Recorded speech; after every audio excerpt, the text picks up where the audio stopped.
Hi again then guys, and welcome to episode 2 of High Rollers, the series for the most expensive cars of Gran Turismo 6. Now in this episode we're featuring what is actually the cheapest car of this series, but it's still a 2.8 million credit car. It is of course the Ford GT40 Mk.1. Now this is a premium model. It's one of two of the most recognised shaped GT40s that are featured on the game. There's this version, which is the premium car, and there's the Gulf liveried 1969 Le Mans winning version, which is of course a 20 million credit car. So how does this version compare to that GT40 and also to the other expensive cars that are featured on the game? Because when you're spending that kind of money, you want to know beforehand, or I would certainly want to know, what the car is like. Well, to be completely honest, it's actually one of the best value for money cars of the High Rollers series, which is impressive considering it's also one of the cheapest in fact.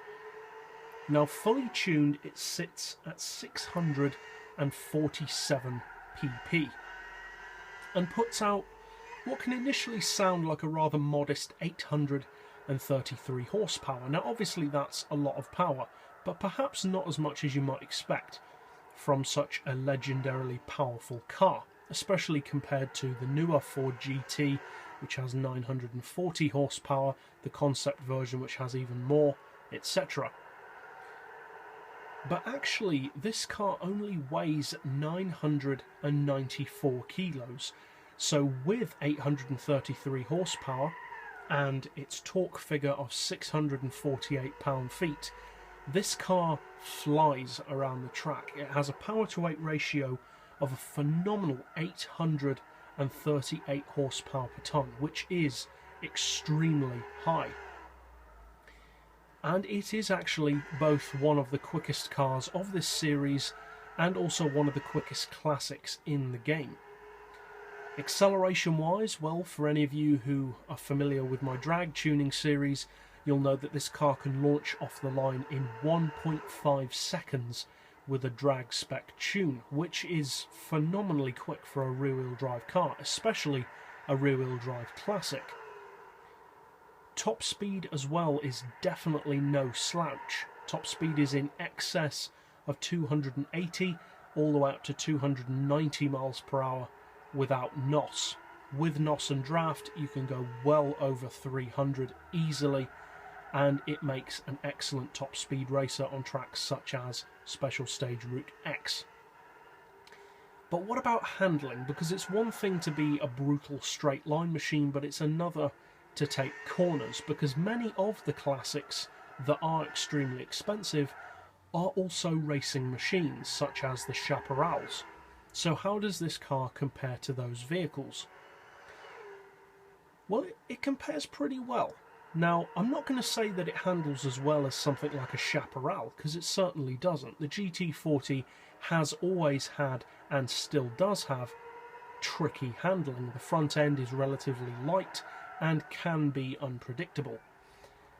Now, this tune that I'm actually running on this car at the moment is only putting out 600 horsepower and is running a significant amount of ballast weight over the front end to make it handle better. And in this current tune, which is the way I like to drive the car, it does handle extremely well. Fully tuned and without any ballast though, it is considerably more tricky to drive. Now, it's not undrivable and it doesn't want to kill you on every corner, but it is tricky.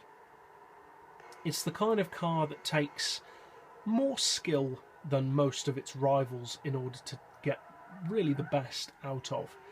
But when you do get the best out of it, it will give you very quick lap times. Now obviously you need to choose which track you decide to purpose this car for very carefully, because on some tracks you can really use its advantages well. On other tracks it's kind of wasted and other cars will beat it, sometimes even cars with less power.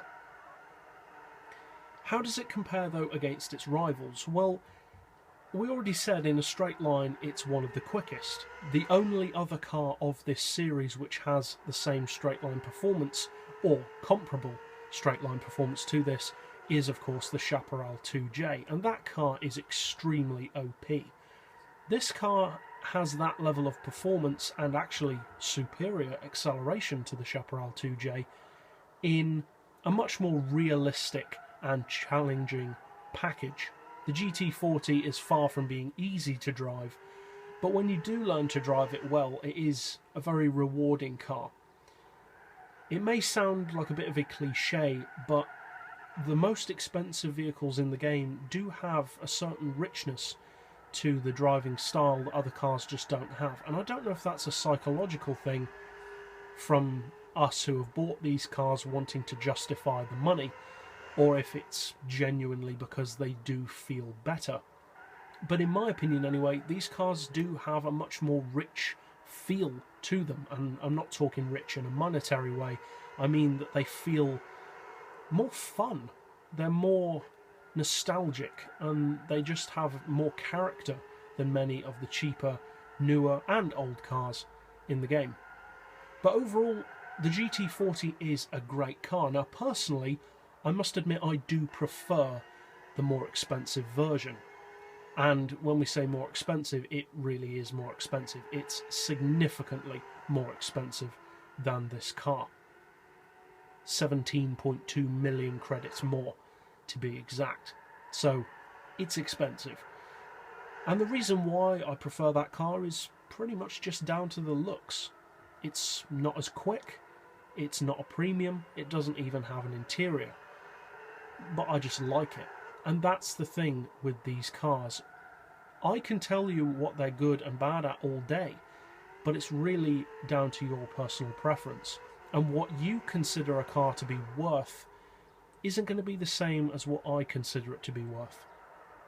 So, on paper, it's a great car. And for value for money, it is undoubtedly one of the best of this series, if not the best. And overall, I would say the best thing about the GT40 is it's a great entry point to the world of ultra expensive cars on Gran Turismo, because although it is very expensive, 2.8 million credits is a lot easier to save up for than 20 million. So overall, the GT40 is, in my opinion, a great car, and if you feel like saving up that kind of money, I would suggest that you give it a try. It also helps sweeten the deal that you can paint this car and also modify some aspects of the bodywork, such as the rear grille, the front bumper, and also fit a rear wing and change the wheels. Whereas with many of the ultra expensive cars, you cannot do things like that. So that's it for this episode. I'll see you guys next time, and as always, thanks for watching.